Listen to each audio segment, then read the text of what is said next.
What's up, y'all? It's your girl Shay Renee, and of course, this is the Unbiased Opinion panel tonight. So I am joined by my sister friend, Conversations with Sean. Okay, How so y'all doing? we got some things to talk about. We got some And things do. to talk about. So y'all, get in here, get in here, get in here, and let's get this intro going.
All right, y'all. So y'all know what you're here for, okay?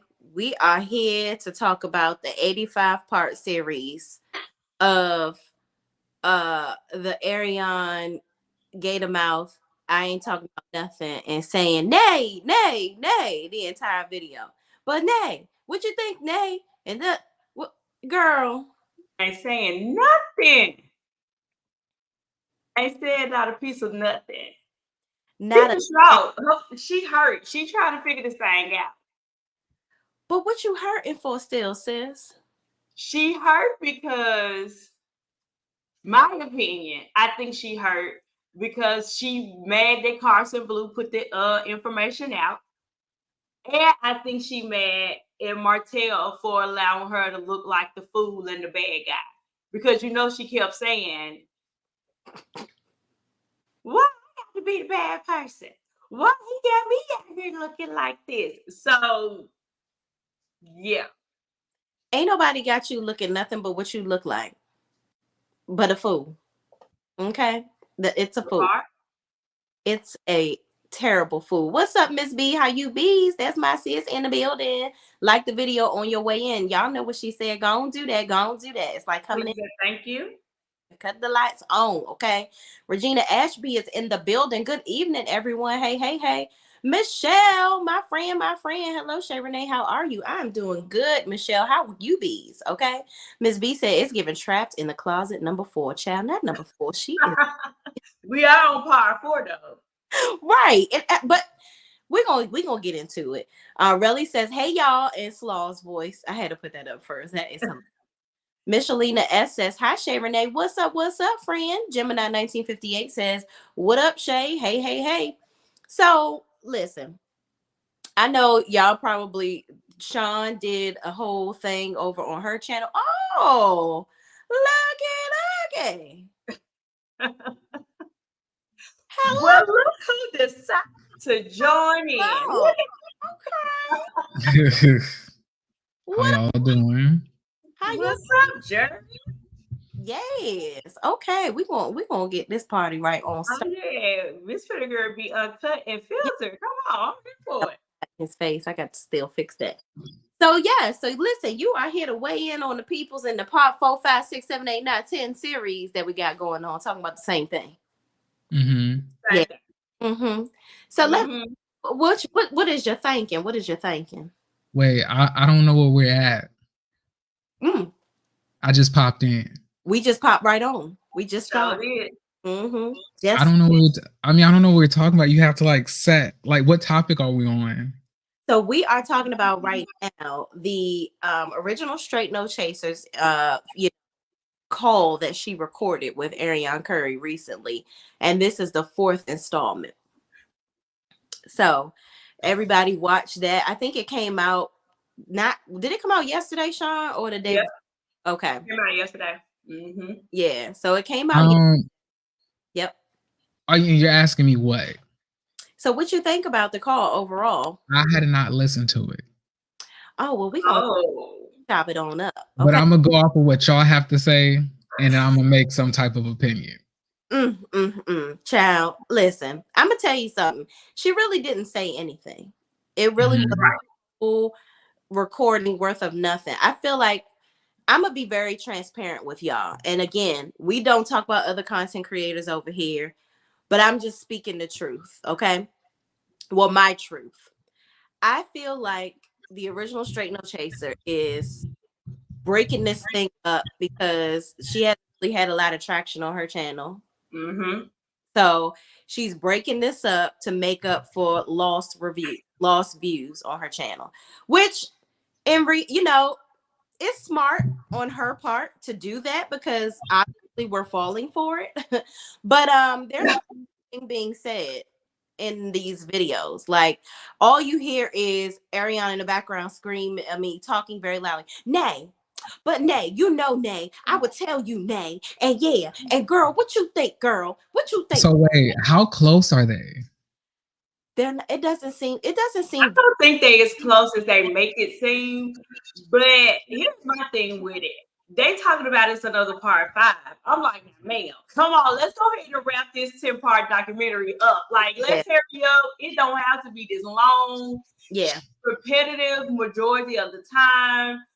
Girl, let's get to the point. So I get her milking it, but at the same time, she's not saying anything of substance. She may say maybe 1 or 2 things and be like, but it wasn't 20 minutes worth of listening to because there's so much background noise, there's so much static. Martell want to cuss her out, so she got to hang up and Martell. Then she'll come back and be like, Martell just told me. Martell, like, okay, girl, come on. We can wrap this thing up. Let's finish it.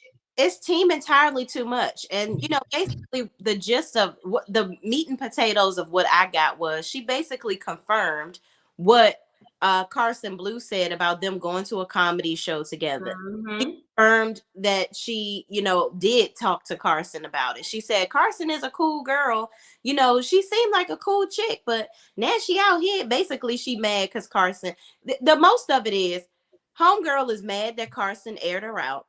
And mad that Carson got to be on the show and she didn't. She's pissed to the highest level of pissivity, and she don't admit that. And it is what it is. She's Martell constantly calls her over and over all day long. It's kind of giving flashbacks of first season when he would complain that if he called Mel, she didn't answer the phone, but Mel was working, and he was like, "When I call you, you need to answer the phone." And she's like, "Well, what is it about?" Like he want to be on the phone having good vibrations with somebody all damn day long. No, you need to be working. Sell a bottle of wine. Sell a tight ass. Do something because you have absolutely nothing to do if you are calling this woman all day long. And I was listening to your live, Sean, and I agree 100% with towards the end. There was a lady that said that, and I said this on one of my reviews too. Martell said that him and Melody, he believes within the next 3 years, once they get back together, that they will get back together. And this situation with Gatormouth, this was a way to try to get rid of her. That's what I feel like. I feel like one, he did want to embarrass Mel because he's pissed that she don't want him. So now he want to embarrass her, but also he wanted to do this so he can try to get rid of Gatormouth, feeling like she is in the big house. So now it's room for us to be back together. You ain't got to worry about me being with her because she gone. I can't even do nothing with her. So I'm just like, sir, you can't just leave her alone on your own. I think it's a little bit of both of them. I think she won't let him go, and he won't let her go. I think when he having a hard time getting somebody else, he can always count on that concubine to, open her legs and do what she needs to do. So she's free and open all the time. Yeah. He styled her little Caesar hot and ready. She was always, it don't matter what time. Yeah. She ready. And she look at that as a badge of honor. Because he keep running over here to me. He keep, girl, because you little Caesar pizza. Yeah. You hot and ready no matter what time he come in, you available. Oh my God. And I'm telling you, this lady lives on public assistance. I know she do. I Because think these so too. houses, apartments, assisted living that she's living in, it's like she lives, it's like a different kitchen every 6 months. You moving about, you're a lady about town. You know what every single apartment complex, every single rental property in Huntsville look like because you lived in them. You lived in them, okay? Yep. I would not. My whole thing is, I wouldn't want to live like that. I wouldn't want to live off of some man. Like I gotta live off of what his, wherewithal is. Like, oh, okay, is he working right now? Is he doing this? How am I gonna take care of my children? How am I gonna pay my bills? Who's the man she living off of? Martin. Outside of President Biden, because that's the only man she living off of with this government assistant. Martell can't help her do nothing. I'm sure Martell giving her a cut of the own check so she can buy some merchandise from Alibaba and sell her 20 orders that she said she had. Jeremy, what you got? Why are you looking like that? I'm just listening. I haven't really gotten into the I haven't really gotten into the whole like what you call it thing, the phone call. Yeah. Because I made because I feel like I just made a comment, like I did like a mini video, like breezing over it. So like I feel like I didn't really need, and I don't really have much else to say about Arionne that I already have not said. Right. So I didn't really look into it as much, but I don't, I guess I agree with what both of you guys are saying. Yeah. But I agree with you because I said that on the live yesterday. I'm like, okay, we just need to hurry up and get to the meat and potatoes of this. Like, we can go ahead and cut it short because at this point, we are starting to be repetitive in what we say. Like, of course, we can drag her from here to Timbuktu and still won't get tired. But it's still like, okay, let's come on. We can go ahead and wrap this up. Right. We don't need no more parts. Let's get to the end of it. Yeah, because I want no more parts. I want no. And here's the big thing for me. Homegirl really thinks she's famous. She really do. This really thinks that she is a A-list star, honey. She is out here. She about to get her star on the Hollywood front. Like she really is serious. She's like, yeah, you know what? And Carson, she just trying to get clout off of my name and girl, what is your name? What is your name? We don't care about you. Everybody knows you as coleslaw. Hell, you haven't upgraded to green beans yet. You're still coleslaw. She ain't got no macaroni and cheese. You got no macaroni and cheese. You ain't green beans. Hell, you ain't even a mashed potato, honey. Don't nobody care about you. Okay? You are a glorified cum dumpster. That's it. Literally. That's all. Period. Like, unloaded. No one is wifing you. Hell is free as a bird, and he don't even walk you. He don't shoot you at all. You should be. But you know what? Dragging aside, somebody needs to like give her a real shaking, like give her baby shaking syndrome real quick, and just be like, girl, snap out of this, get your life together, because it ain't worth it. Like I said, we can drag her, but come on, when is enough gonna be enough for you? When you gonna get tired of being sick and tired? You keep wanting this man to take up for you, and he ain't. I am Arionne Curry. Law is playing. Law is trolling. That was funny. But and another thing, she is dumb as a box of rocks because there is no way that I would let these content creators keep on making money off of me. She keeps on going on live on Instagram. Child, did you get the memo? They stopped cutting them checks back in March. You don't get paid off Instagram no more, sis. And you wasn't getting paid to go live. People was getting paid for reels. You see, and you don't even save your live. Mind you, you don't save the live, right? Because you thinking, oh, I don't want the information out there. But there's always somebody screen recording your ish and putting it out there. So why not be the one to make the money off of it? Live on YouTube where you are guaranteed to get it. But that's what I'm saying. Nobody is talking to her. All of my stuff will be over there. And here's the thing: do she have a fan base? She do. Somebody like it. She really do have a fan base.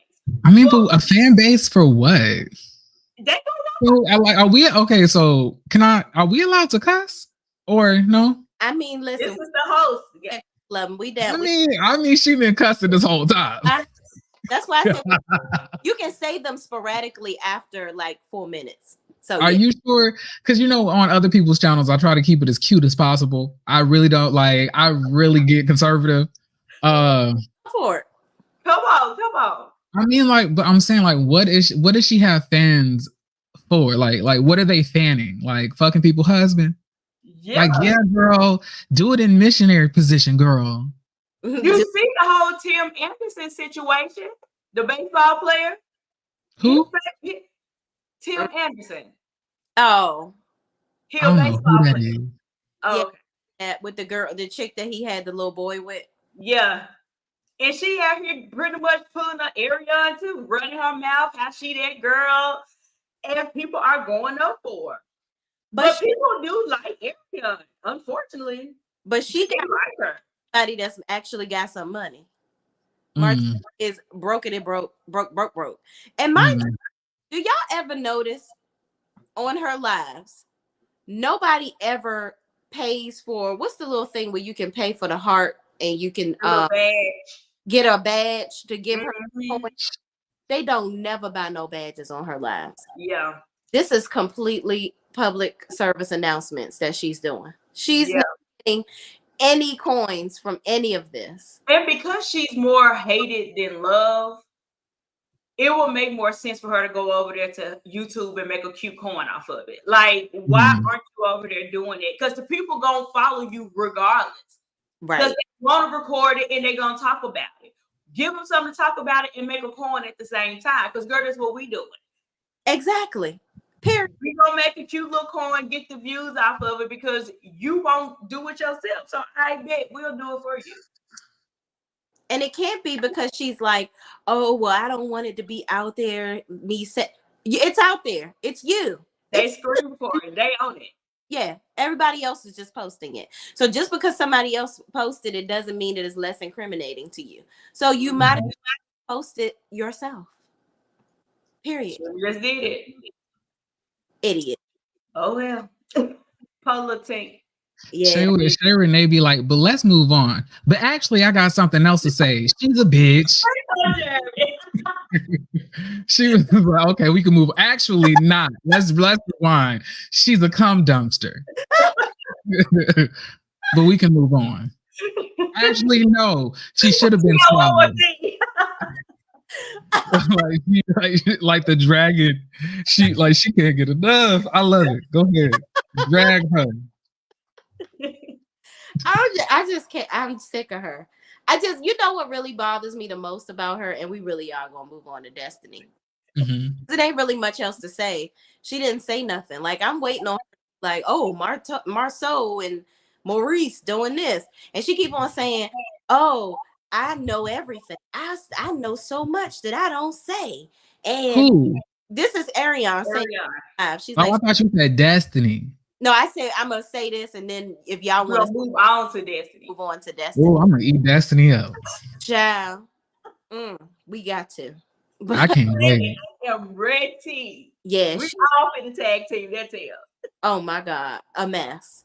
But she talks about all this stuff that she knows that she don't say. She's like, I know so much about Mel that I don't even say. And, Yeah. bitch, you don't know nothing. You don't know a goddamn thing. You only know. Wait a minute, Shay. How funny you said that, because Destiny said that same line when she was talking to Carlos. Because she's a clown.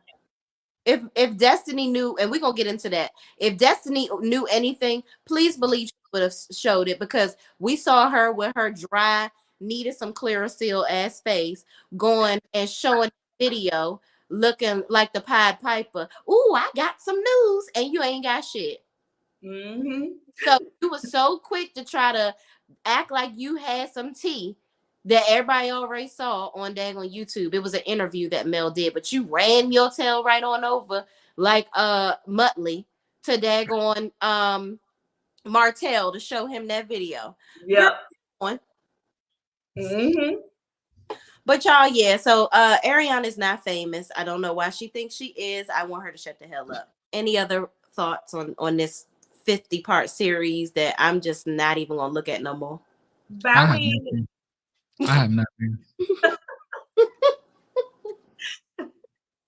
In my Nene voice, my wig. That's all I got. And that's all we're gonna give. Okay.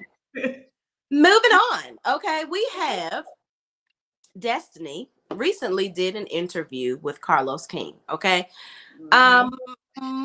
Why are we interviewing Destiny?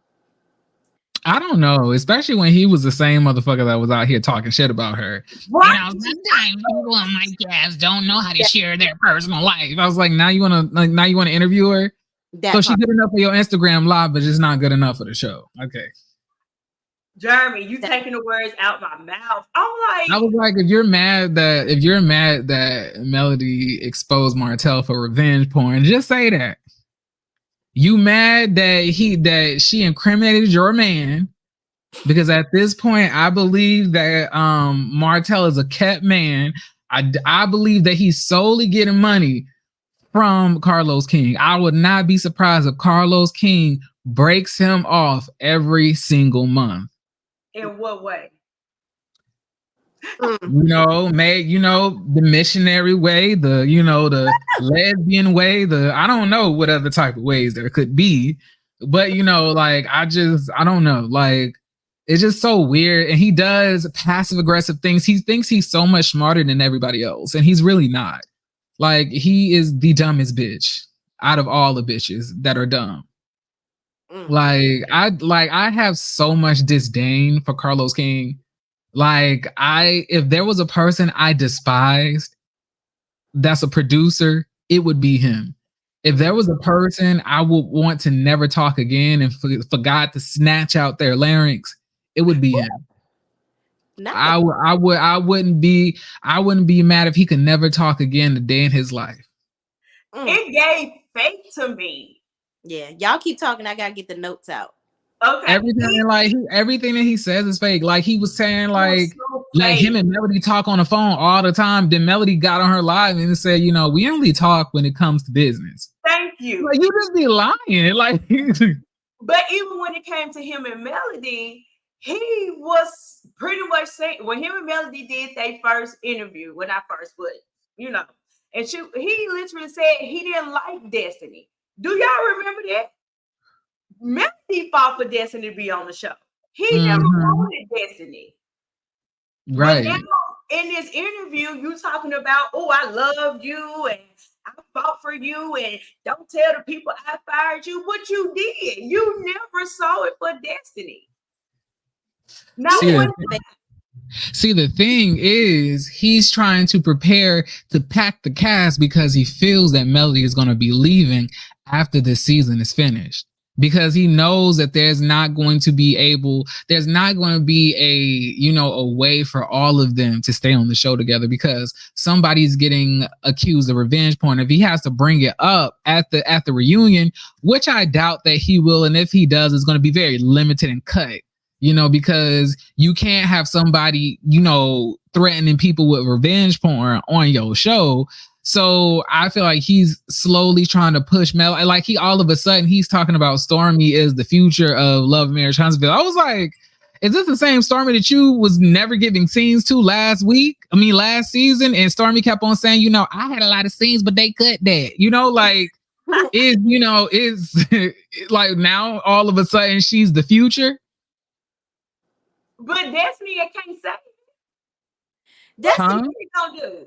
Destiny is giving absolutely bullshiggity, zip zilch nada. She gave absolutely nothing in this interview. She's going to give absolutely nothing on the show if she comes back. And if he tries to absolutely put her back on the show, we absolutely don't care. She is she is going to be a part of a different show that involves all of Martell hoes.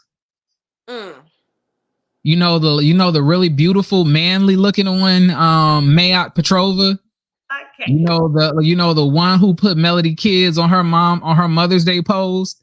You know, then Destiny was sitting on the couch with him. Then it was like two other ladies that we did not know. You know, and then you know, at one point they said that you can never put a show all together with women who got along and women who just like, you know, who were actually grown women. I was like, okay, y'all be throwing drinks by the second season. Yeah. It will be. Yeah, that part. And she outed Martell by saying she the only female friend that he hasn't slept with. Girl, who cares? Don't her fried to die to the side cooch anyway.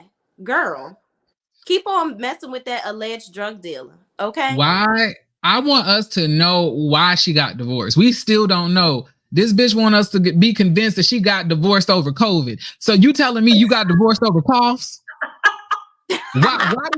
So you telling me this man left you, your child, all together because of a cough, a sneeze, and a chew? Like, and she girl, lied so much because y'all remember on the reunion, and I think she said it on the reunion. She said I could talk about my divorce, but then in this interview, she says, "Oh, well, I couldn't really say anything, and my divorce decree says that I can't talk about him on Love and Marriage Huntsville." So, which lie is gonna be? You agree. You agreed to not talk about him on Love and Marriage Huntsville because you don't want him to talk about how you was throwing that pussy all over Tennessee and Alabama. That's the reason why. Was his child. That's the reason. Exactly. And that you truthfully fucking Martell. That's why he's not really cool with Martell either. Because Martell looked very comfortable inviting you over to a photo shoot to rub him down with some baby oil. And I know damn well none of my friend girls ever asked me. Well, a couple have. But you know, it was strictly platonic. It was strictly platonic.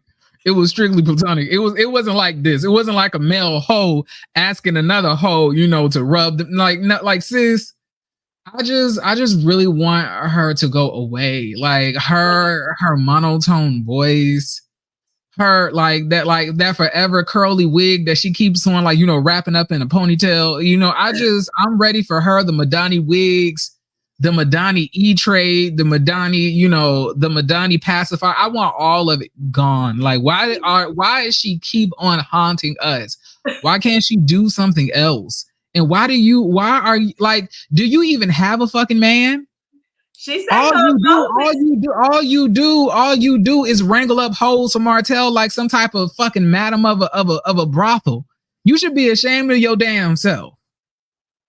A mess. You done got evicted out of your business, evicted out of your house, evicted out of your marriage, evicted up out of your, you know, your standards, and you still don't know how to talk about it. You said what? Evicted from being a parent.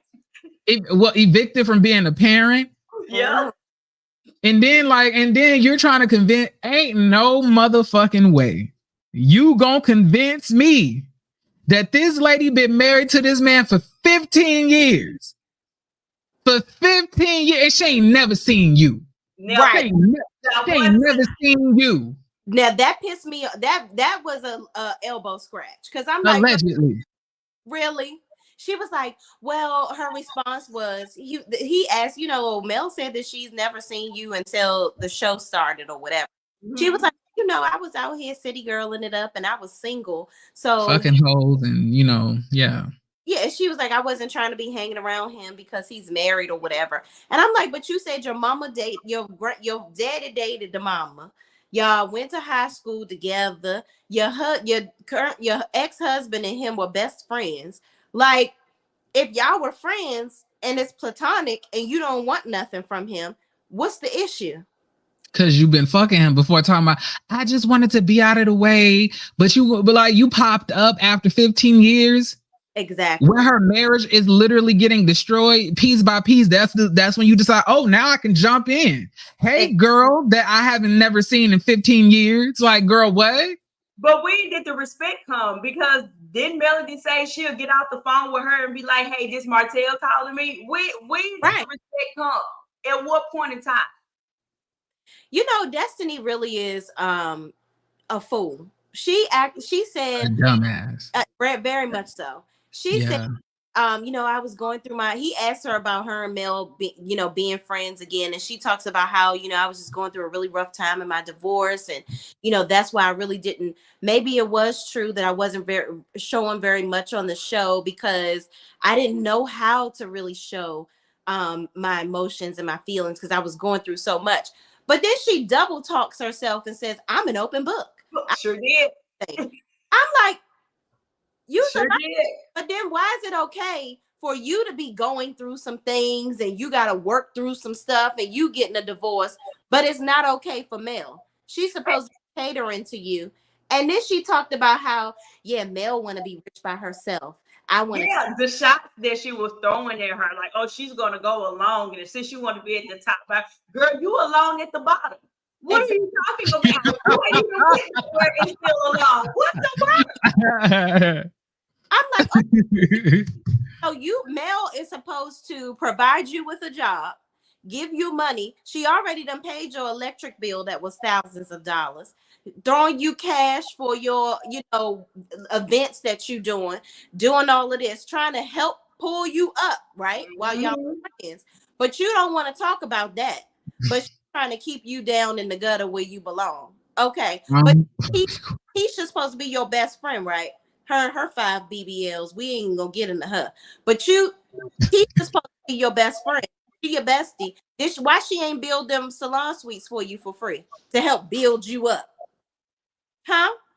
Because you holding her back while she's throwing up and stuff. Yeah. But obviously your husband is out here. Her husband is out here doing projects and not finishing them and making people pay for it and they finishing the job and getting allegedly. And he gonna get sued for allegedly.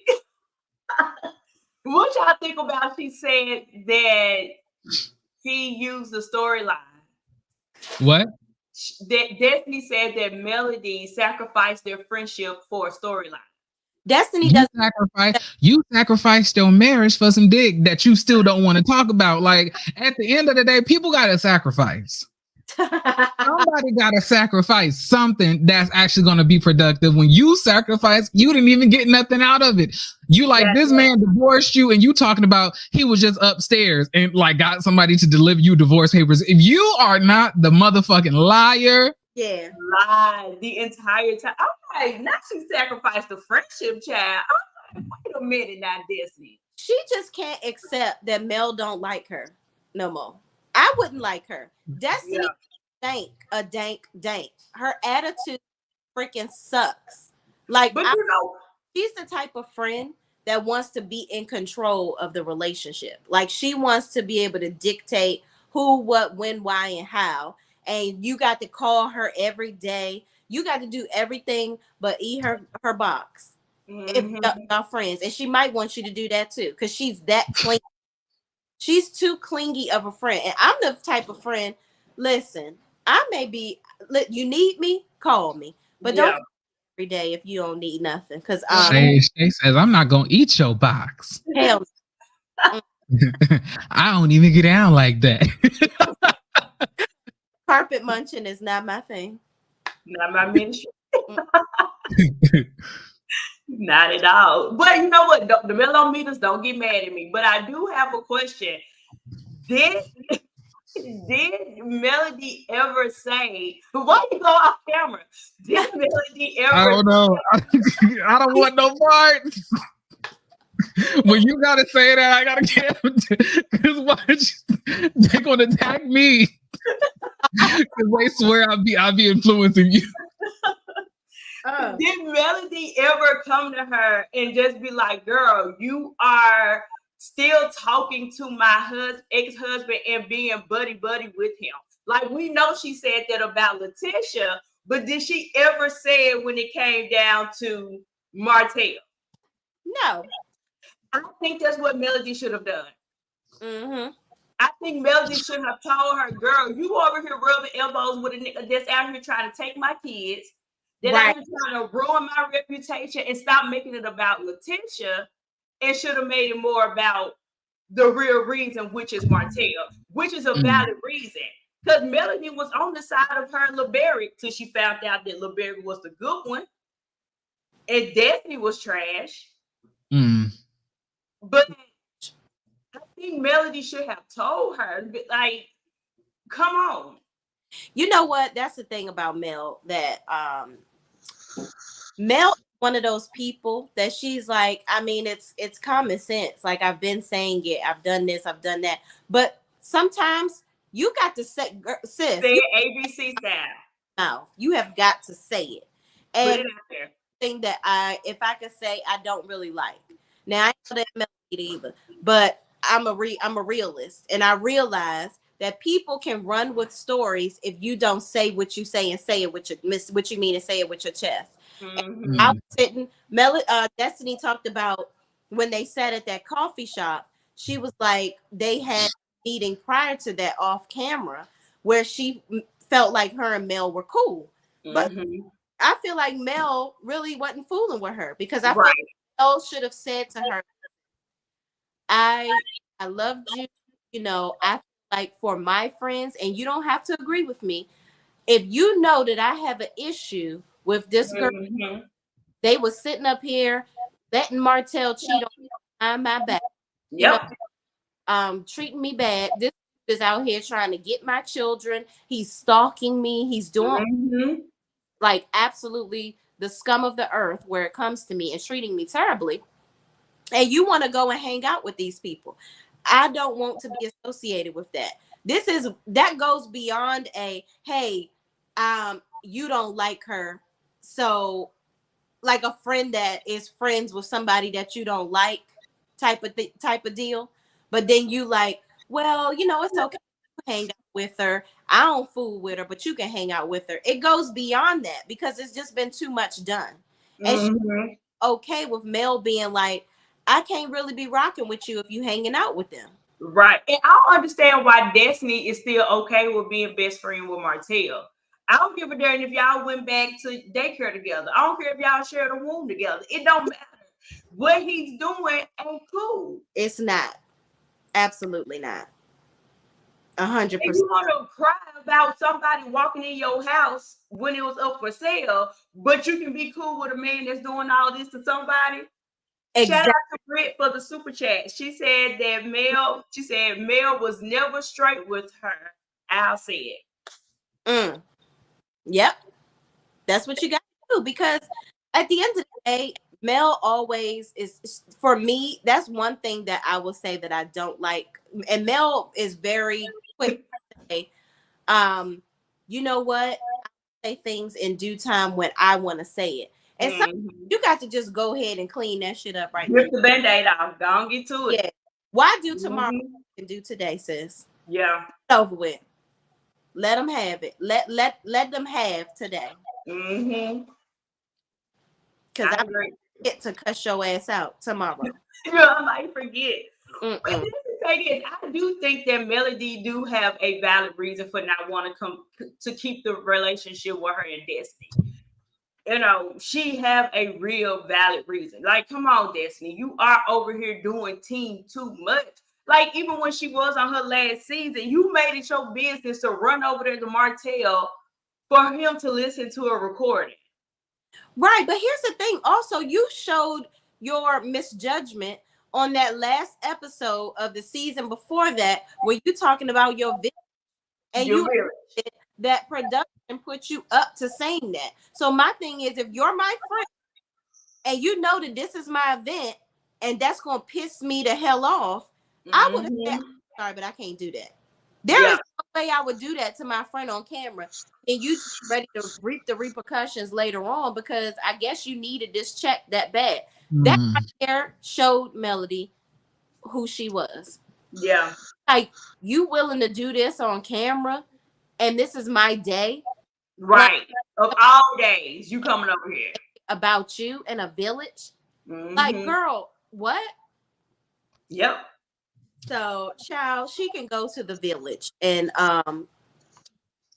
handle it from there. Sick of that. I wonder is Martell mama part of her village? Child. I got it. Jack Hennessy, her village.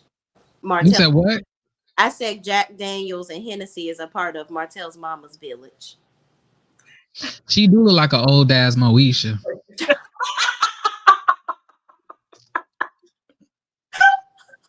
I can't take you, Jeremy. Like after a couple packs of Salem shorts. Oh my God. Not an old ass Moesha. And extra menthol. Oh, that's funny. Oh Lord Jesus. I ain't gonna even lie, like I made that up. I saw Carmel Rell say that. Okay. and it stuck with me ever since. I was like an old ass Moesha. She do like that. That's funny, actually. Them box braids that are a mile apart from each other, but she's still rocking them hoes. I love that. Did she get that from True T? Who? Look, don't. One thing about it, and one thing for sure, I ain't about to get dragged by that lady. I love her. I ain't say nothing. I love her. I do. You know, like we all black. We see that we got the same references. She is funny. Yeah. Shout out to. But you know when you look, Shay Renee, when I'm on these panels, you have to move differently. You gotta move differently. You cannot be putting me in harm's way. Protect me. I'm protecting you at all. Because then they're gonna say, you know, Jeremy out here talking about hating on black content creator, black women. Then there's gonna be an attack on. Then somebody else gonna make a channel. Oh Lord, no, my bad. Let's rewind. Take it out. We're gonna take it out. Retract. I ain't say that, y'all. But for the record, I love her. She's funny. All of her jokes. Destiny is still deflecting, y'all. Let's move on. Destiny's deflecting. Carlos, let me talk about some things. So Destiny in the beginning said that Moses is mad at Carlos. Who? Moses, her drug dealer boyfriend, allegedly. The only Moses I know parted the Red Sea. I don't know no drug dealer nigga named Moses. And I doubt Carlos cares either, because he don't know him either. Yeah, Moses crack rock and sold it. That's what he did, allegedly. So yeah, she said that he is mad at Carlos because I don't know why. Because of how he treated her on the reunion. He said he was hard on her. And Carlos was like, I was hard on everybody. Like, you think you deserved for me to be hard on you? Like, you didn't do anything. Then she goes into talking about Kimmy and how Kimmy was basically like, she don't tell her story on the show. Kimmy was like, you don't talk about nothing. You ain't really about nothing on the show. And says, well, Kimmy don't give her story either. And I'm like, quiet as it's kept, loud as I'ma say it. None of y'all telling y'all whole story. Nobody's telling the whole truth. No. Nobody. But no. I'm with you when you're right. And I'll let Destiny have this one line of Kimmy isn't doing everything. She would rather stand by to be called out her name and look like another as well. But she would rather go with that narrative than tell the real truth of what's going on. So I'll let Destiny have that. But for me, Destiny's giving me very bitter because you let me go, but you allow Kimmy to stay. And Kimmy ain't saying nothing either. That's what it gave for me. it's a miss because I feel like here's the thing. I think that Carlos is trying to keep everybody on the cast together because what's really going on in their lives really is juicy. But he's trying to figure out the right way to make them get it out there, to force it out. But it's not going to happen. Marcel's not going to willingly talk about him hoodwinking these people out of their money with these contractor jobs, allegedly. Kimmy and Maurice are not going to talk about him and his, moments of passion with 5011 people up in credit one, allegedly. Allegedly. What the hell? Martell is not going to talk about how broke he really is in real life and how sloshy his feet are in them damn loafers that he always wears. Sloshy. Mel who her man is. She ain't never gonna really go dive deep in her life. But see, I wouldn't show nobody who my damn man is either. Because the way y'all set up there and emailed that man on vacation with and ran him down, I would not. What's up, Chef Don Don? What's up, Chef Don Don? How are you? Hey. But y'all, this interview was like the whole time she talked about Melody. What are you doing? The only thing we heard about her podcast at the end, which why is anybody going on Destiny's podcast to talk? To heal from what though? Wait, she had a podcast? Yeah. What does she be talking about on there? I have no idea because I'm so sick and tired of hoes making podcasts to talk about motherhood. I am so sick. I mean, I know I can't. I'm like y'all cannot make a personality out of being a mom. No. Being a single mother, we gotta talk about it, girl. Enough. Not for lazy Is that mom. what it is? Shout out to Monique Samuels. Yeah. Not for lazy mom. Gosh. I'm so sick and tired of hearing about because we got to talk about the ups and downs of being a mother. Like, girl, how many times we heard about it? Yeah. No, and first of all, are you actively being a mother? Didn't he take your son? Yeah. I don't. That's another thing she got evicted from. She got evicted from being the parent. Like, are you still living? I want to know, is she still living in that house? No. I don't know.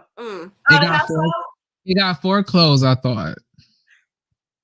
Oh, wow. I thought he was selling it and just trying to get her out of it. Because they also talked about with Chris Fletcher and Nell. That was a scene, I guess, that they would have had Destiny on the show for, but I guess Carlos hated her that daggone much that he was like, you know what, this is a juicy scene, but I'm gonna go ahead and head on out of this. I'm not even gonna film her. I'm not even gonna we'll rather record a scene of Stormy Paul Mooney looking at his mama, and her sister arguing, because obviously that makes more sense to show. Why we doing that? Who decided that's what we wanted to see? I am so sick and tired of seeing Stormy Mama, y'all. If Stormy Mama ain't one of them ugly mugs from back in the 1980s, I don't know what is. That lady is facially challenged and spiritually challenged. And because of those two combinations of things, she looks like one of those like backyardigans. I don't like that lady. Oh my God, that will forever be funny. Him saying that she looks like Paul Mooney. That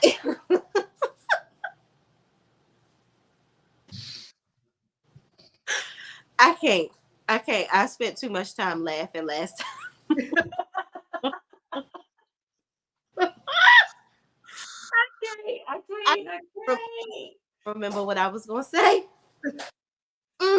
That is hilarious. You say he decided to cut that scene because he hates her that much. Yeah. So what's her name? Destiny apparently approached Chris Fletcher because she was upset that he let a content creator that we all know who it is go to AL. I don't know who that is. I'll put it in our chat behind the scenes. But this content creator went to the house and did a video of the house. Okay. And, she was upset. She's like, he didn't protect me, by letting him come into my house. This is my space. Oh, did you do it, Sean? Okay, thanks. Because I was over here struggling. You see Who me. is that? I keep on hearing so much about this person. You know, maybe because I'm not into the content like that. I don't know. I keep on hearing about this. Does he live out there, or do they live out there? I don't. Do people be catching flights just to go to Destiny House? Child. I don't know. I think it's a driving distance. Wait a But minute. gas right now is like $4.12. We wasting gas money to go to Destiny's house? Is that what we doing? It was an open house. Maybe, he was thinking about buying that. Okay. But, he did the Lord's work. He went on in there. Yeah, we had a video, and it's a lot. He did a great job. Great job. So yeah, she was mad at that, and so she had some words for Mr. Fletcher. Okay. And the manicured nail, his wife, she was very, protective of him, and they had a little debacle and things, and that was it. That was that. But they took that scene out. But I'm like, Destiny, you can't get mad at them. He's doing his job. Yeah, correct. I mean, like, what is he gonna say? Oh, you can't come in here. I know you're on YouTube. Like, yeah. But I said this when I did the review, which I understand where she came from, because she is on TV and some type of public figure. I can see them saying it should be a private showing, but they didn't make it that way. So it is what it is. He had it as an open showing. You can't stop him from going in. Nope, you cannot. So, but that's what happens when your ex-husband is the owner of the house. He's the one making those type of decisions. And if you know that you're on TV, y'all not getting along, he's probably not going to do the best things to protect you, which at this point I would have made it private because your son is there. Yeah. You know what I mean? And the way that, unfortunately, and I hate to say this, the way some of these crazed fans are over this show, I would not be letting anybody randomly just go up in my ex-wife's house with my son being there either. Yeah. It would have been scheduled appointments. But also on the flip side, they're struggling to sell the house. Because she's doing stuff, squatting in the house and, not doing, not trying to leave. And then I think she had way too much stuff in that house. She still had a Christmas tree up and, and I can't remember around the time when the video actually came out, but I do remember that Christmas tree. Oh, doggone Christmas tree up, girl. So yeah, I don't know. She really thought that she was going to live off of him because he's financially secure. So she really thought he was going to be paying the rent over at Madani, really just doing like Destiny. Really, I told y'all this before. She gives me drug dealer's girlfriend. She really does. Like, she wants somebody that has some cash flow that can just give her all this money. She ain't got to really do much to work for. She thought because she was on TV, everybody was going to flock to her beauty supply store to buy a comb for their beauty beads. It didn't happen. Scott, that hard ass brush from her to try to help her out. And that didn't, it didn't help her last. Shout out to my friend because he got a good heart. Who? A good heart. Who's your friend? Oh, Scotty. Oh, I loves me some Scotty. Okay. Oh, okay. Oh, yeah. I forgot Scotty went there. Yeah, he went and bought that hard ass brush thing. Probably scratched it off with that brush. Mm-hmm. I wonder if he still got it. It probably disintegrated. Them things are made in Taiwan. Yeah, absolutely. But Destiny, she gave absolutely nothing in this interview. I noticed that Carlos had to ask her questions twice because he was like, you know what? You didn't answer my question, so I'm gonna go ahead and ask you again, because she did that thing where she tries to laugh it off and smile and say something else that don't have nothing. So he was like, okay, but do you want to be friends with Mel again or not? Mm-hmm. Say it again. And she was like, you know what? I never say never. But it honestly, I don't know, because like it was been too much done. First of all, you just trying to protect yourself because you know that Mel don't want to be your little crusty friend. Mm-hmm. Or So, try and make it for if you come back on the show. Yeah. There won't be so much bad things that she'll say. So I think she is trying to keep it on the PC level. Mm-hmm. But girl, don't nobody want you. He's not going to let you come back. No. That's just my opinion. And why did you have to bring up Tisha throwing up and you holding her head back? Because that's to show how much of a good friends that they are. I was able to clean up her vomit.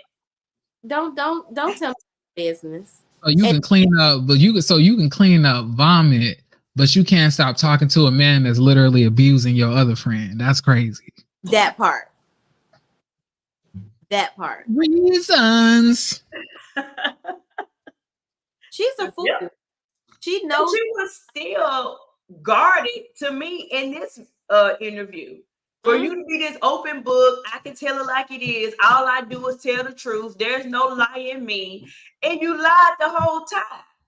Absolutely. You was never truthful. You was still guarded. You still was trying to be coy about, certain topics and certain situations. It was a waste of time. I think out of all the people that Carlos King know, he could have definitely went to somebody else. We didn't need this Destiny's interview. No. And she don't have anything going on, no shade to her. Even when she was like, she's at the Stellar Awards, for what? You ain't no Christian. You're not. Why are you there? I mean, honestly though, like I feel like they be selling the coupons for the Stellar Awards anyway. Child. They be having coupons because at the end of the day, the gospel greats, we don't really like. Who do we have nowadays? I mean, we have the Walls group, but one of the niggas on there like posting thirst traps to gay men on Instagram. So it's like, what we really watching? I don't know what Daryl Walls gonna have to tell y'all next. Daryl Walls have already been exposed for having his man was fine too. They was kissing on their close friends. Now he be posting all of these shirtless, gym photos. He talking about his DMs be blowing up like come on now. I got to go see. I'm going to the Instagram. Go ahead. Yeah, that's you gotta go to Twitter. On Twitter. Oh, everything be on Twitter. And can we talk about this Threads real quick? Everybody is so in love with Threads on Instagram. For why? And they don't even got hashtags. It's just we looking at people randomly post stuff. I just had to get that off my chest. Twitter will always win. They flocked over there though. Yeah, everybody over there. They flocked over there. I don't know why, but they is over there. But what else? And what else happened with Destiny? She said that Martell got her, helped her get a pow pow. Oh yeah. Helped her get a what? A pow pow. You win. Yeah. Why is that even important? Because of the open house and she feels safe. Mm-hmm. Can we move on from this lady? Yeah, she's an idiot. Okay, y'all, moving on. Let's get into the Real Housewives of Atlanta, season 15, episode 10, Healing by Sheree. Okay. Lord. This episode was pretty much a filler. Yep. Like, I think things aren't going to really pop off until the next episode. Okay. Let me just say that we're just going to go bit by bit because I'm pretty sure all of us have done our reviews already. So we're going to talk about the important parts. The first thing I want to talk about is Ralph and this brunch. Why? Why forecast? I just thought it was a good idea. I wasn't mad at the brunch. Ralph doesn't do stuff like this. Like, at all. He is. I get that. Why did you? But we all know they do stuff for the show. Everybody on that cast does. Yeah.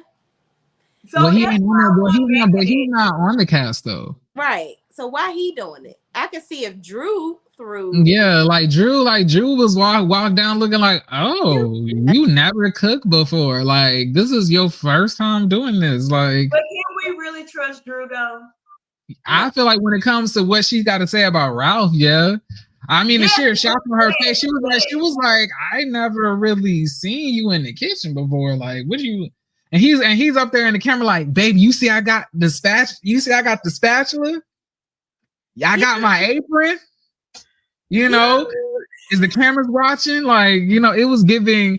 I hate Ralph. I cannot stand Ralph. Oh my goodness, I can't stand none of the husbands on this show for the most part. I really don't even like Todd like that, you know. But I like me some Todd. I think Todd, maybe because my husband is a Leo, so I get Todd's energy. Todd is very like, give it to me straight, don't play with me, like type of personality. And I mean, yeah, but anytime he's talking about give it to me straight, he's literally talking about Candy's money. No, true. Yes. Well, and you want to know, but you want to know who he does not give the money straight to is his own daughter, though. She has to work. She has to work hard for it, even though the only reason that he got it is because he married Candy. I don't like Todd. I don't like Todd. I'm sorry. He said that girl got to get it out the mud. I was like, you didn't get it out the mud. You got it off the Real Housewives of Atlanta production team. I was like, so you basically saying she got to join a production team of somebody, you know, of a famous show, and then start fucking one of the cast members and get into a relationship, you know, get married without a prenup, probably. Is that the mud you talking about? Because that's what you did. But you know what? I feel like Todd is doing that to Kayla because I'm inclined to believe he knows his child. And what I mean by that is he don't want her to be Riley 2.0, and she's older than Riley. So Kayla is grown. And did you ever follow? I'm gonna say this. Shay Renee, I'm sorry. You will never win this argument with me. I don't know why we as Black people feel that we gotta make each other. Why do white people ain't gotta do that? Why they ain't gotta go get it out the mud? Why they don't have to struggle? I mean, like, okay, the girl already struggled enough. We already she comes from hard knock lives. I thought that he didn't even come into her life until she was like 16, 15 years old, from my knowledge. So it's not like I think at this point, at 21, 22 years old, she understands hard work because she's been fucking working hard in New York her whole life. She didn't come from no silver spoon. And if she did, okay, making your kids like do laundry and like knowing the value of all of that. But like Riley is in college to be a lawyer, to be an entertainment lawyer. It's not like she just don't do anything. She achieving way more than Kayla is anyway, with all of the things that Kenny has set. I believe in what's the reason of us having generational wealth? If the child is not, so you telling me Beyonce gonna have Blue Ivy living in that Section 8 project so she knows what it's like to be in the why do we have to learn struggle? But that's not what I'm saying though. Let me That's what he's saying. No, but let me be clear. And this is how I perceive it, and I don't think that Todd wants her to struggle per se. I agree, because my son is not going to struggle. As long as I got it, he got it. However, have you seen Kayla on her Instagram prior to all this making Kayla struggle talk? No, I didn't know her. She was an unknown personality. She was a child, right? She wasn't a child at the time. Like, I followed her on Instagram. I was even going to support her. She was doing these sleeper things, the little nighttime things. She had a business where she was supposed to be doing that. She was supposed to be trying to be a designer, you know, doing all of these things. And Candy was giving money behind the scenes and not telling Todd. But Kayla, why can't she tell Todd? And that's a problem. I do think that that's a problem. However, Kayla was not being responsible. Like, she was out hanging out, not working, not doing anything. She wasn't reordering the materials like she was supposed to, because she was selling out of those sleeper things that she was doing, because I wanted to buy one from her, and she would never restock her stuff. She was too busy buying shoes and hanging out with her friends. You could tell when Candy was giving her money and supporting her lifestyle. And then when it stopped, and then she started to be more responsible. So I think it's a thing of knowing your child. You get what I'm saying? Like, I don't think that, you know, Candy will watch her struggle. I think she would still help her regardless of what Todd says. But I think that Todd is using the wrong verbiage for what he's trying to do for her. I think that he knows his child. I think that he feels like, I don't want to be dead and gone. Me and Candy be gone from somewhere, and she don't know how to support herself, because all this time she's been utilizing the fact that we're giving her a crutch and not doing anything with it. That's what and from her personality and seeing her on her social media with her friends, she wasn't responsible. And I think it's a difference with Riley and Kayla, because Riley came up privileged. Kayla didn't. And I think it's just like when people who win the lottery and they've been struggling all their life, and as soon as they get all this money, they blow it out. Mm-hmm. But what I think Todd needs to do is put her in position to have, this is how you take care of your bills, take care of your things. You can have fun and not, you know, make her feel like an outside child or the real stepchild, because Riley gets to get all this glimmer and hope of everything, and now she got to work and go to JCPenney's every day to get a check. I do think that he should not make it a separated thing, because you are enjoying the fruits of Candy's labor. Why wouldn't you let your daughter do it? And if you still want to have because I do think he feel like Riley is too privileged. That can be debatable, whatever. But if you still want to have your reins on your own child, that's fine. But don't let it make it look so obvious that she is over here struggling or not being able to get things when you can sit and jet set and do all of these things and Kayla can't. I do agree with that, but he needs to set her up. Sometimes talking at her, be like, you need to do this, you need to do that. That's literally going in one ear after the other.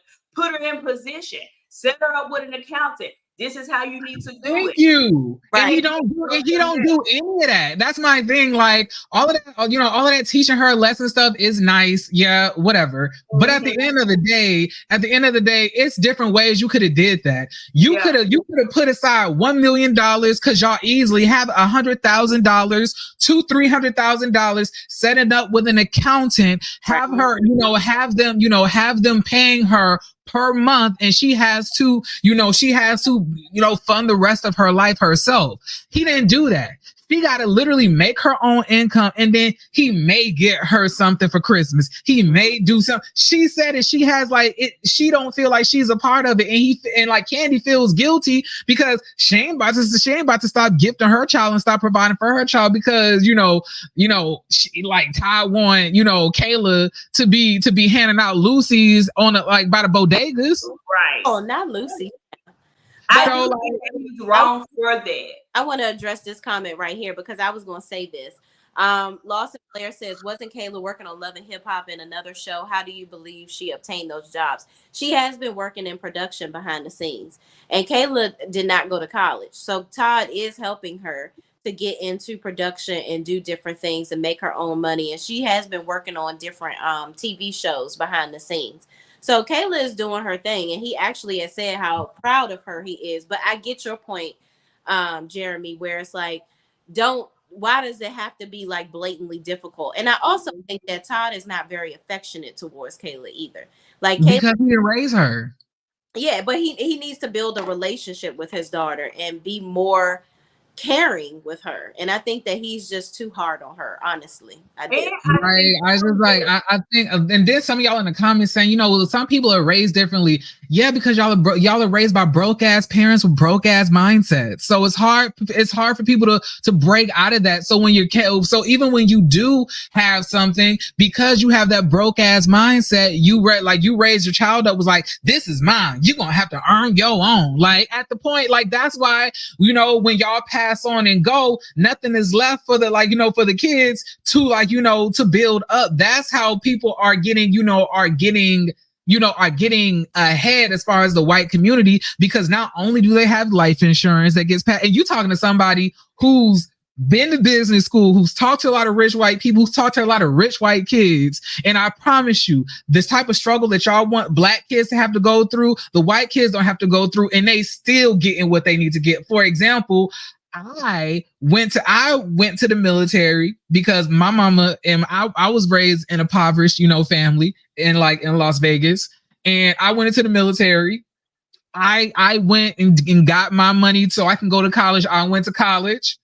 I did what I had to do, double majored and out of business school.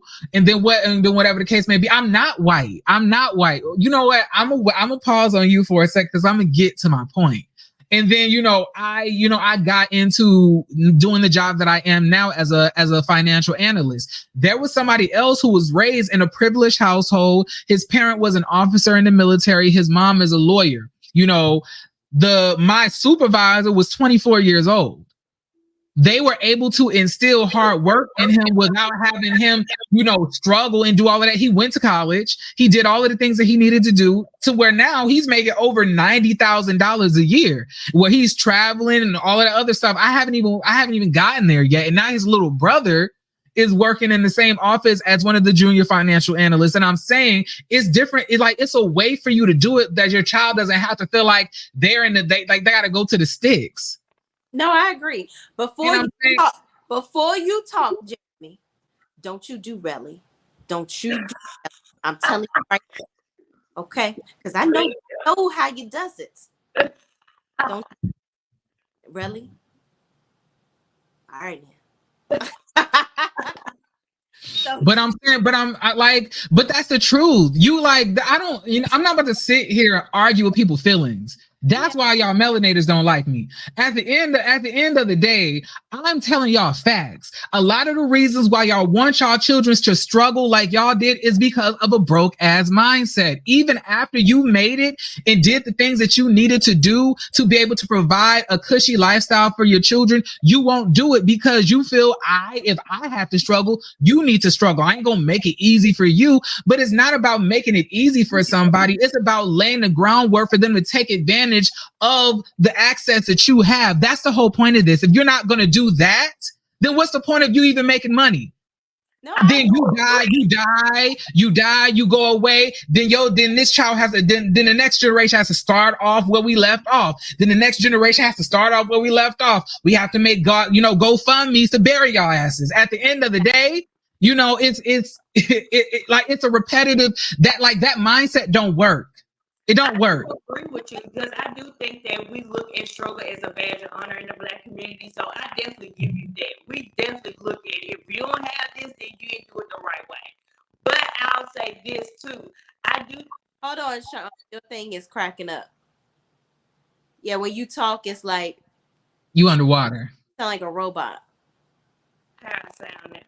It's still doing you still sound the same. I'm gonna let you finish that, but I'm gonna get into Relly's ass. So what I am saying is lay down the ground. A good parent will be able to lay down groundwork for their children to know hard work and good work ethic without having to make them struggle for it. A decent parent will be able to do that, especially when you have the money to do so. You do not have to put your children through struggle for them to understand what hard work and work ethic can lead you to maximize. No, and you do that from a young age. Be like, okay, when you growing up and doing your chores, okay, if you want to get the money, you need to do these things around the house. I need all of these things done. Oh, you trying to get your allowance? Well, okay, you're going to get your allowance, but I'm going to save the rest and I'm going to give you this percentage and that's going to be your play money. But this is how we split this off to make sure we'd have savings to, for things that are very important for us for when emergencies come. Okay, you want to do these things, these extracurricular activities. Let's sit down, break down your schedule and see what you have academically and what you have for fun. And let's see how we can split the time to where you're doing things meaningful and making sure you're doing things. It's a way to teach kids these things. Oh yeah, and I don't understand why y'all feel like and then when Candy wanted to buy her an expensive car because she was working hard, he said no, get that bitch a Toyota. Yeah, that's mess. You know, and another thing that I think that we need to do better with in the Black community is teach our children about credit early on, because we don't provide them, and I get it. Sometimes you may not have the financial means to really set them up like some white people have created generationally. However, there has to be a way to start it at some point. So by teaching them about credit, teaching them about life insurance, teaching them about the fundamental things to become a responsible adult versus making sure your kids got every pair of Jordans that come out and they look fresh to death when you taking them around your friends and they look cute. That's just irresponsible. Driving around in an expensive car. I was just talking to one of my friends the other day, and well, I was talking to someone and they were saying about, oh, I want to buy this car, but I'm gonna have to do all these things to make the money to make sure that I can pay for this and that and the third. And I'm like, well, is the car a hindrance or a luxury? It's not necessarily a luxury until it's easy for you to pay for it. Like, I'm not going to put myself through extra hardships so that I could look a certain way driving this vehicle. And I just think that that's the wrong mindset, where people feel like I got to work three and four jobs so that I can keep up with the Joneses and be able to pay my bills. It's just the wrong way of thinking. And I think that, you know, to your point, Jeremy, our children see us doing these things. They see us not spending time with them. They grow up and they're like, oh, so my mother was not around me because she worked really hard. And the reason why she worked so hard because she was doing XYZ. When we could have been spending more time together, she could have been teaching me how to be financially responsible, and I could have lived an even better life, emotionally, mentally, and physically. But that goes into what I was saying. It's like it's not about not teaching your children the necessary steps on to be fiscally, financially, mentally, and, you know, financially responsible. It's not about that. It's about people thinking that they have to instill struggle in their children to like do those things. And I'm saying I landed where I was because of hard work. Some of the people that I work with who are on the same level as me got that way because of connections. Mm-hmm. We're doing the same amount of work. We're doing the same stuff. He didn't have to do half the work as I did. Am I more proud because I'm in this place with all of the hard work that I had to do, or what I had to wish I could have had connections that would have landed me in the same place? All I'm saying is, like, while y'all trying to focus on making y'all children struggle, these motherfucking white people are instilling nepotism. They making connections. They out here making, like, you know, teaching their children like financial responsibility at young ages and all of these different things, and doing it in a completely different way that lands them even more opportunities than you're landing your children into while you're trying to make them, you know, get it out the mud. But at the end of the day, y'all raise y'all children the way that y'all want to. Hopefully, you know, when you only have $1,000 in your savings, if you pass away or whatever the case may be, hopefully you have life insurance, you know, and to pass on to your child so they can do something with the life that you lived, you know, because it's not all about you. But, you know, I'm gonna be quiet because I ain't got no kids. How I sound now, y'all? I think you sound good. Much better. I can't. Okay, good. I just want to make sure. Effective, because I think that people need to hear that. People need to understand that, and I think that, you know, just to kind of sum that up, because I'm glad we kind of went that angle, because some people need to hear that. Society makes us struggle enough as Black people. We definitely don't need to start the struggle from our parents. So I agree. And hopefully that situation with Kayla and Todd can shift at some point with the nurturing and help of Candy. So can I add something? Yeah, go ahead. Okay, so what I was going to say was I do agree with what Jeremy is saying, because we as Black people do wear struggle as a badge of honor.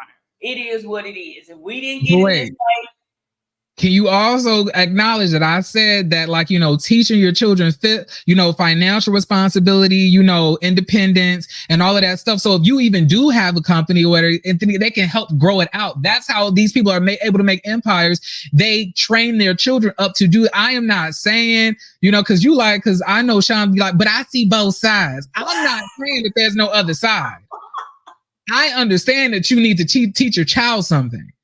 Because I knew that was going to follow up next. I'm here to let you know Jeremy is not on the side where just spoil your child and don't do anything. I'm not saying that. Jeremy, don't be doing my friend. First of all, I wasn't gonna say that. Okay. Okay. I wasn't gonna say that. I was only gonna say we do that.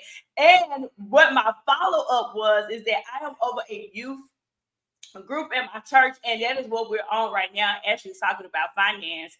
Because I do feel like in the Black community, we are often learned and not taught. So I do think this is a good thing that we do need to kind of have more of a conversation about and put us in position to where we can know what we can do versus pushing our kids out in the world and they're having to figure it out on their own.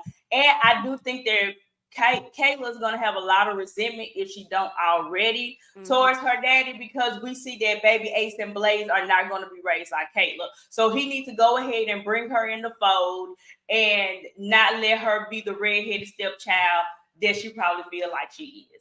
And that was it. 100%. Yeah, so yeah, Now, like and then really talking about I never tell people I struggle. Okay, then what's your whole argument here? You're basically living the life that I said that you should be living as somebody who's come from parents that got money. What is your whole argument? Because at the end of the day, Kayla was living in the hood struggling. Was she though? Yes, before Kayla met, Kayla was raised by her mom. Her mom lives in like Brooklyn or something. Her mom is not making a whole bunch of money, which is why we see Kayla. She was looking pretty homely, which is okay, and then her dad came into her life when she was around 15 to 16 years old.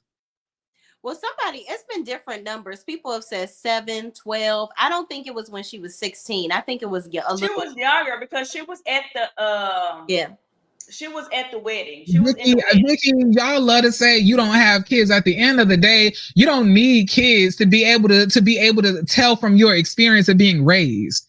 We all were children at some point.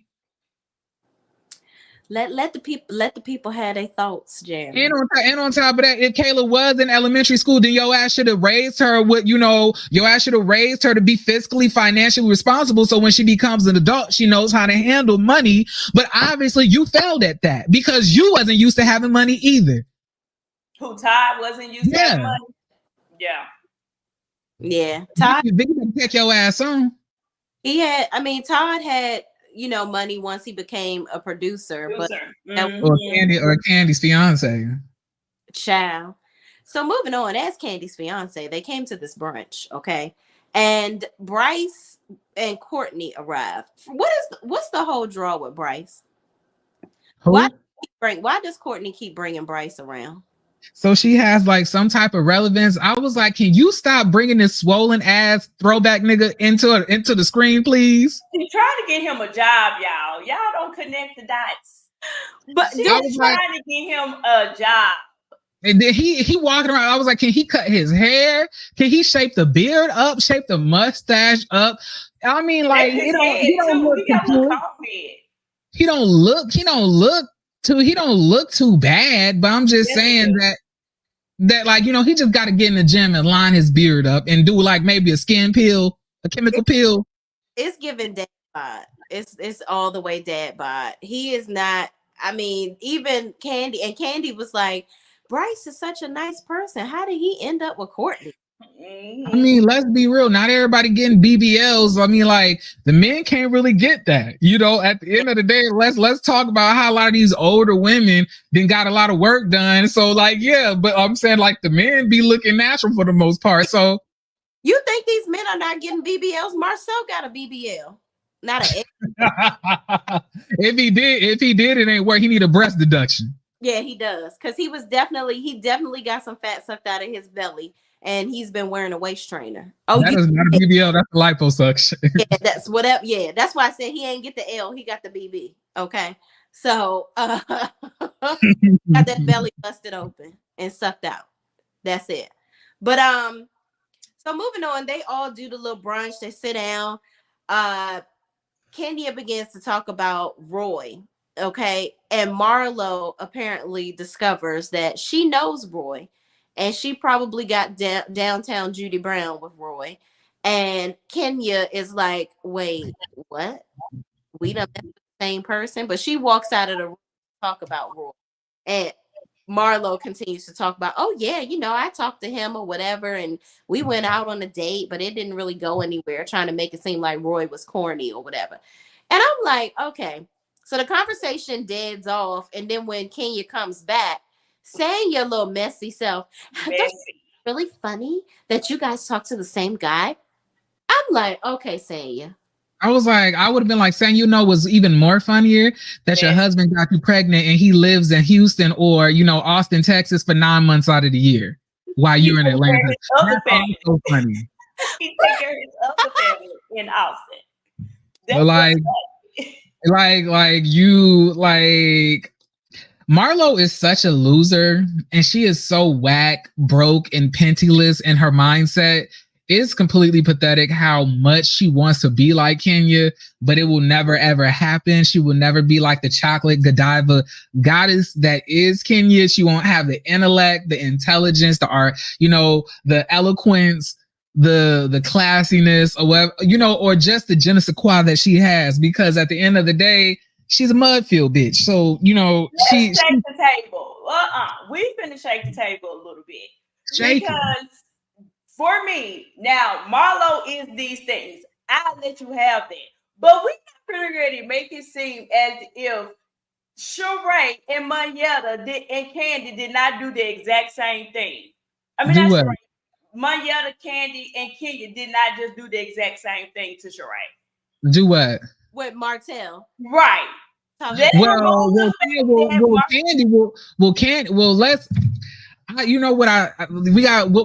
we have to do when we go into these things, we have to look at things objectively, okay? And when I say look at it objectively, I'm saying you have to analyze the situations.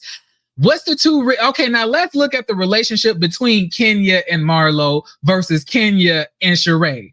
Which one of those two are friends? Who views the other as friends? Kenya and Sheree viewed each other as friends. Kenya was not thinking that Sheree was serious with Martell enough to have this man out about. And we all know Martell has a history of being a user. Martell has a history of trying to climb on to women, for social status or whatever the case may be. So I'm gonna let you know, since you're bringing this man out here and you already got embarrassed last year when that jailed man had you waiting in front of that cafe au lait. I'm gonna let you know, like, he's been hollering at me too, sis. So I just wanted to let you know, so this man don't try to lie and say anything too. And it wasn't like she was like, girl, this is such a big story. Girl, this is gonna blow it up. If anybody made it bigger than what it was Sheree when she said, okay, well, let me bring Martell over here and he can answer for that. Why did you have to do that? You could have been like, okay, thanks for letting me know. We could just end it at that. And she felt like she owed it to her as a friend. Marlo was trying to take a dig at Kenya, and the fact that you don't owe Kenya anything. Kenya don't care if y'all dated the same man or not. That's not important. Then on top of that, let's look at the man. So here's my thing. My thing is, take the man out of it. We know Martell ain't worth a good doggone. We ain't here to save Martell. We not here to even make Martell out to be this good guy. We talking about the offense only. That was where I'm coming from. Not about the fact that Martell is this good, upstanding guy and he's not an opportunist. And we know Martell are all these things and then some. Mm-hmm. I'm talking about the offense. And for me, Kenya felt the way. She wanted to come off as if she didn't feel slighted that he would date somebody of Marlo caliber because she feels like she's so much higher than, and she is prettier, and she do have more of an intellect and dialect when she talks. All of that is true, but she felt the way.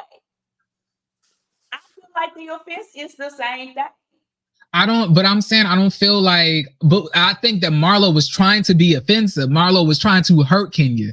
I feel like Kenya was trying to put Sheree up on game. Like, don't let this nigga use you. He's been trying to get onto the show through multiple people. He dated Candy cousin, trying to get, photo shoots. Then he was in my DM last year. He messaged me again a couple months ago before y'all started dating. And now he's all of a sudden dating you. Like, you need to be put on game versus this man who's a multimillionaire who has nothing to gain from dating me, you know, who has buku money, his own businesses kill me crazy all over Atlanta and other states, who's actually a CEO of his own franchise. I don't need anything from him. He ain't gonna get anything from me. It ain't like he needs to use me for my money or my, you know, or my social status versus Martell trying to suck you dry of yours. I feel like a real friend would do what Kenya did if you are trying to be a real friend to somebody versus Marlo just doing it to spitefully hurt somebody. And I think that's where it lies. It's the intention. Yeah, I think that the intention. You see both sides. For her to make it seem like, yeah. What'd you say? I say you see both sides.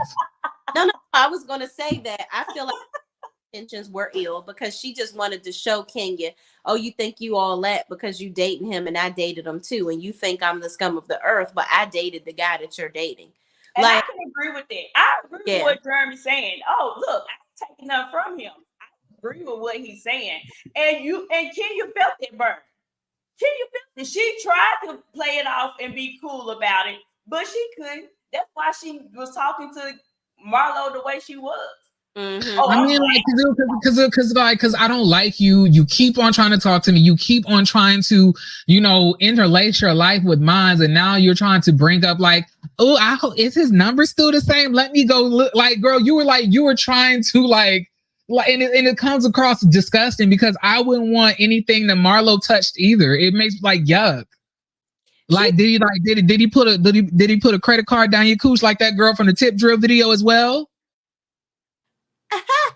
It makes me like I would feel the same way. And I'm saying the reason that Sheree was upset is because she's basic, she's stupid, she's a dummy. You know, and this is fake anyway. So she didn't want Kenya to expose this nigga for being a user and a faker because she expects none of the people who watch Real Housewives of Atlanta to already know who this nigga is. So she don't want us to know that this is the same Martell who literally stalks and harasses his baby mama, you know, his ex-wife and whatever other woman that's in Huntsville. That's the whole reason that there was an offense from Sheree because she's a fake dumbass bitch. But when it comes to Kenya and Marlo, she like, I don't care. You don't owe me anything. You don't owe me to tell me that. You ain't my friend. Bitch, I don't care who you dated. I don't care at all. And then you didn't like, it's not like you had anything to warn me about or anything questionable about. You said that you just went on one date with this man. Okay, I went on a date with him. We drove in separate cars. Then why is this even necessary to tell me? Well, we can say the same thing with Kenya. Again, we know here opportunity. No, you cannot. The same thing. He never. It was years ago. Same thing. And let me definitely say this, baby. Ain't nobody taking up on Martell. Please believe that. Before y'all get the getting in the comments, let's make this variance of the clearest. Okay. I'm talking about the offense only. They did the exact same thing. It really is giving. It's cool when you do it, but it's a problem when I do it. That's what it's giving. We know Martell trash. We know Martell. Okay, can I? Okay, then let's do it like this. Scratch the show. Let's put ourselves in the shoes. Shay, I got a question for you. If you started to date a man, and me and you were friends. And this man has a very negative reputation. He uses women. He stalks women. He degrades women. He's a Kevin Samuels fan. He's used women multiple times to get where he needs to go. And he tried to talk to one of my friends. He tried to talk to me. All of us connected to a big show after he divorces his ex-wife. Would you not want me to tell you if he also got in my DMs after, he tried to hit you up 2 months after that? Would you not want me to say anything to you? I absolutely would. However, I'm going to encourage you to think this. You're talking to me, a person that is logical. Stuttering Sheree, it seems to not have any logic with who she's dating. Okay, we're not talking about Sheree. We're talking about Kenya and the actions that she chose. Right. No, so I'm saying. So it's like I'm just trying to get a yes or no. I'm not trying to go into the specifics of Sheree being a dumbass bitch. You would. And I feel like if I asked Sean the same question, she would say that she would as well. Now let me ask you a follow-up question. Suppose we didn't like each other. You know, I don't like you. You don't like me. You called me a bitch a couple times, and I called you a hoe a few times, right? You banged on my door. My child was in there asleep. Got my baby daddy holding me in contempt of court. You know, and now I'm dating this millionaire, this real successful man. Now, I went on a date with him once, but it didn't go nowhere. But you don't like each other, but we had a group table event. And now this man calls me who y'all all asking me to talk about. Now I bring him up, and you knowing that I don't like you, I'm gonna say, well, I dated him too, girl. Would you want me to tell you that? Is that important to you? It would have made me no never mind. Here's why. Because he do have me. Here's my thing. Kenya showed her slip. She felt the way.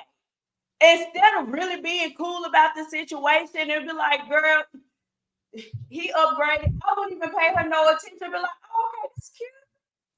When that Simon bike gonna be ready? Todd, y'all like, can you give me another mimosa? You could have paid her dust.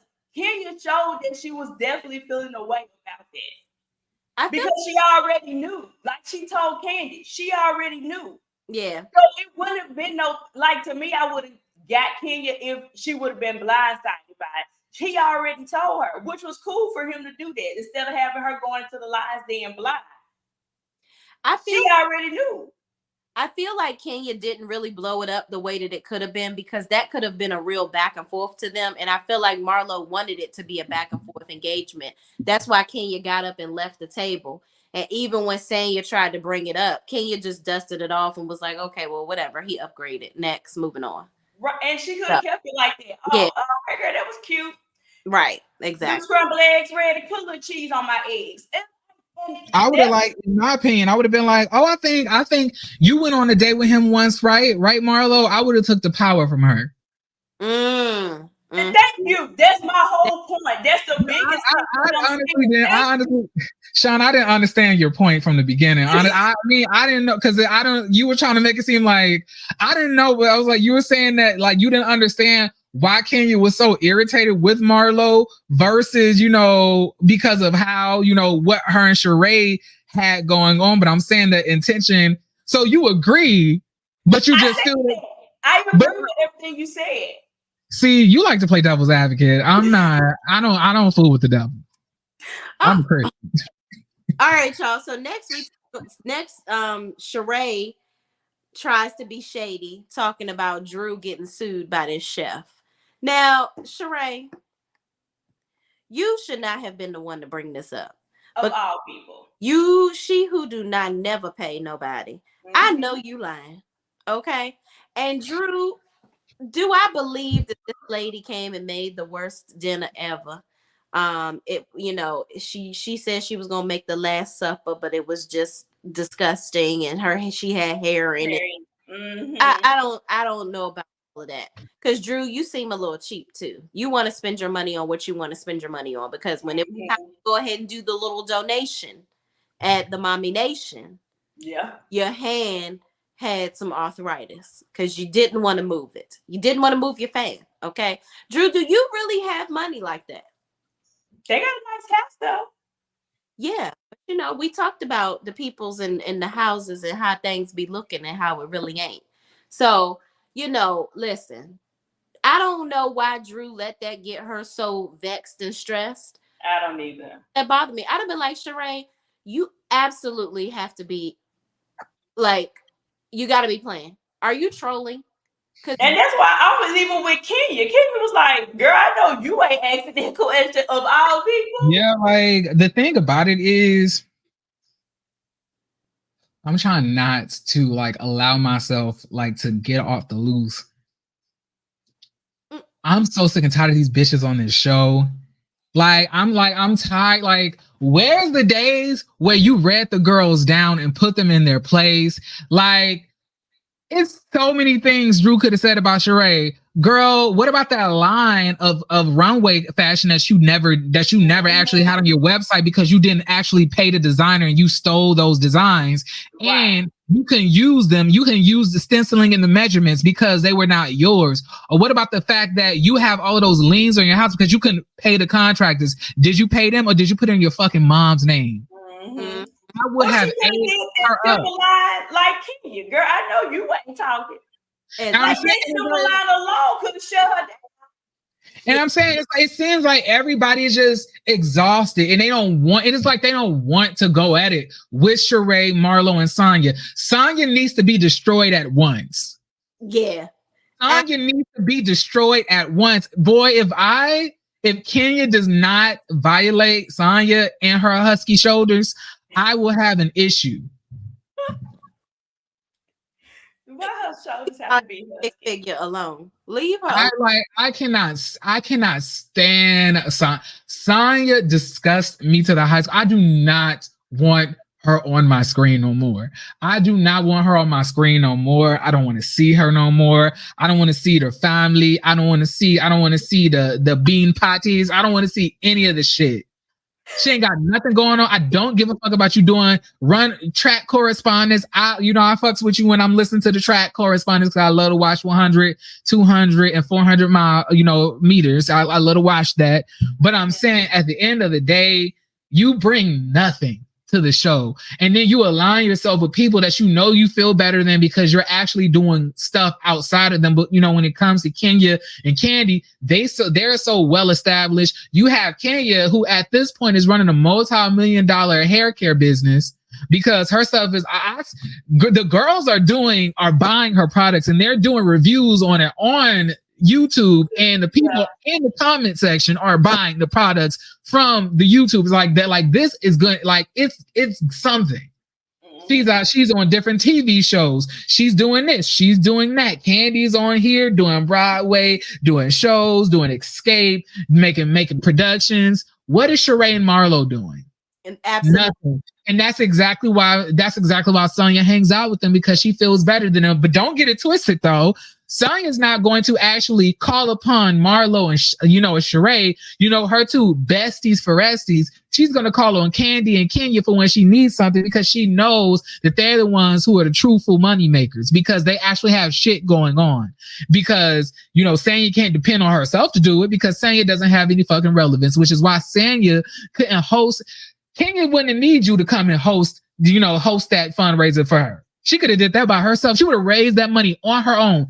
Kandi would have as well. You needed somebody. And then you got that money. You talk shit about her afterwards. First of all, Madam Hangman, aka Sonya, she clearly is not. She has the wrong alliances at this point. Mm-hmm. Like Sanya is trying to play Switzerland, and I've read online, and I believe this is very true. Sanya screwed the pooch with this whole situation. She should have been the Cynthia Bailey of the group. She could have easily came in and been that. But instead, she's over here kissing the tails of the two brokest people on the cast. Yep. It strategically didn't make any sense whatsoever. Right. It really didn't. You talking trash about Kandi, but then going on family vacations with her, but you think you're slick. You're not doing that again because Candy's who you are, and it ain't gonna work. And Kenya ready. I think it's gonna be a Kenya versus Sanya situation at some point in the season. I think it's gonna have a showdown. And Kandi, I think out of anybody, Sanya gonna get it the worst at this reunion. Mm-hmm. Absolutely, because she just fake and phony, and don't think because you're pregnant that's gonna stop nothing. It ain't. Because fuck your baby too. Mm-hmm. Period. So moving on, Drew got an older lady $1,000 or whatever, and everybody tried to get in her bust her chops about it. But we're gonna talk about that again later on in the episode, obviously. So all the ladies go to Portugal, okay, and Kandi got the BG, okay. I feel bad for her because I would never want to take a shit on the plane. I don't even pee on the plane. Hell no. I don't want to at all on the plane. I'm going to make it That's why I don't really be eating nothing and drinking a whole lot of stuff before I have to take a flight, because I don't want to go in them tiny airport bathrooms. Yep. It's not going to work, especially if I'm flying Southwest and I'm in the middle, or I like to sit by the window. Mm-hmm. Hate to be that girl that's making everybody get out the seat so I can go to the bathroom. So I feel bad for Candy. But they get to the hotel, and Marlo tries to suggest Candy take an orange ginger turmeric shot. First of all, Marlo, don't talk to me at all. Like, at all. When you don't even see me right now. I'm invisible to your bullshit. Okay, don't. But I wanted to get to the point of when they all were sitting down, and Drew talks about Ralph being in Vegas trying out for the Magic Mike show. But what is his real 9-to-5 job? Like, what do he do? Right. Mm-hmm. Why are you now needing to be a scripper? Like, where is this coming from? I don't know. First of all, Ralph's body don't look that good to be going up here and doing body rolls for coins. I don't get it. Don't see it for him. Don't want to see it. Okay. Why are we doing that? That is weird. Some ain't right about this, but okay. Yeah, and why would, first of all, why would the Rage, his producer or assistant, whoever, why would she feel so confident to come and ask this lady's husband to come and do something like this type of show? Yeah. It's a lot. I don't know. Yeah, it's a lot of weirdness going on here. I don't understand it all. But what are your thoughts, Jeremy, on Ralph and the bill? I think that I'm gonna sound like a bird, but I think that Ralph is one of the most attractive husbands that they've ever had on Real Housewives. Face wise, Ralph is fine. So I could 100% see him being a stripper. I do think he probably needs to work out a little bit more. He seems to work out, but he's a little thick. But some people like that type of body type. I know I do. I do think it's really disrespectful. I think the lady who told him that he should do that should have got knotted up that day and sent home. Yeah. But I'm not gonna lie and say that Ralph ain't fine. Yeah. His head shaped a little weird. Yeah. But Ralph fine. And I don't know why we think Ralph fine, why we think that, Sonya's husband is fine, but Ralph isn't. I don't understand that, because I don't really see it for Sonya's husband. I don't see what y'all be seeing. I think that Ralph is fine. He definitely looks better than Aaron for 100% in the face, for sure. Ralph he's attractive, but his personality and his he got a little line problem, and it overshadows your husband. Well, yeah, this is true. We don't know what the hell that man did. But that man looked at her and said, that man said, you pregnant? Like, he was looking shocked. I was like, ain't this what you wanted? Right. You was the one wanting this real bad. Or was you just saying this to create strife in your marriage so you have a reason to separate yourself from her and her family to be in Austin doing whatever that you're doing out there? That part. Which one is it? Child. Well, speaking of little line problems, he was talking to Monyetta, and Monyetta says, "Oh, we're so close to Africa, and I have, a mission in an orphanage in Africa, and it's so amazing. And I go there, and it's I do the things for the people." And Drew was like, "I've never been to Africa, but I've been to South Africa." Poor little baby. Was Drew sleeping on her go naked wig when she said that? Because it was channeling Portia. It's just definitely channeling a little bit of Portia. Yeah. Maybe she. Yeah. No mind, I ain't got nothing to help out with. Yeah. I was trying to help her out, but I ain't got nothing. Kudos to Monyetta for not pointing it out. Yeah. I would have been like, girl, you know South Africa is in Africa, right? Right. Yeah, baby. It's I'll okay. do that. Yeah, we'll go to the mission. We'll do that. We'll go to the orphan. Mhm. But moving on. Candy and Kenya chat, and Candy says, so far so good. Everyone's getting along. Kenya talks about her divorce, and Candy says, you've been getting divorced longer than you've been married, child. Everybody's saying Exactly. So Kenya says she didn't want to talk about who she was dating. And Candy asks, is it weird that Marlo was dating her dude? And Kenya says he told her about it. And he already said that it didn't go anywhere. I'm that. He basically probably get through her a little bit of kale cash, and she went on, bought a purse, and went on about her day. I don't big deal. So we go to y'all have any thoughts on that?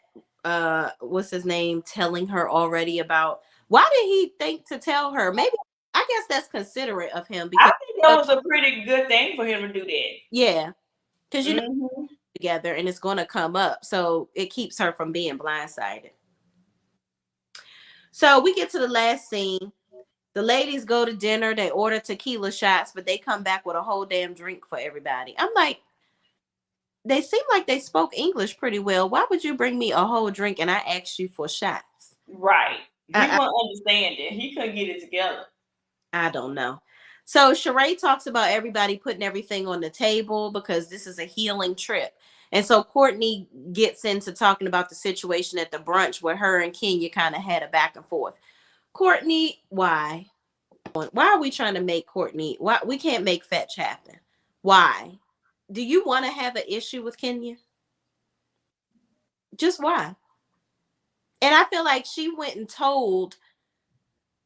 Yeah, we forgot to talk about when Courtney went back and told Drew and Ralph about Sheree talking about Drew. Remember, she went back and said something about Sheree. Drew said, yeah, and she's family. We had Courtney came and told us because she's family that you were talking about me behind my back. Mm-hmm. And I'm like, Courtney, y'all been cousins for 5 minutes. So Yeah. trustworthy. So Sheree was supposed to be your friend.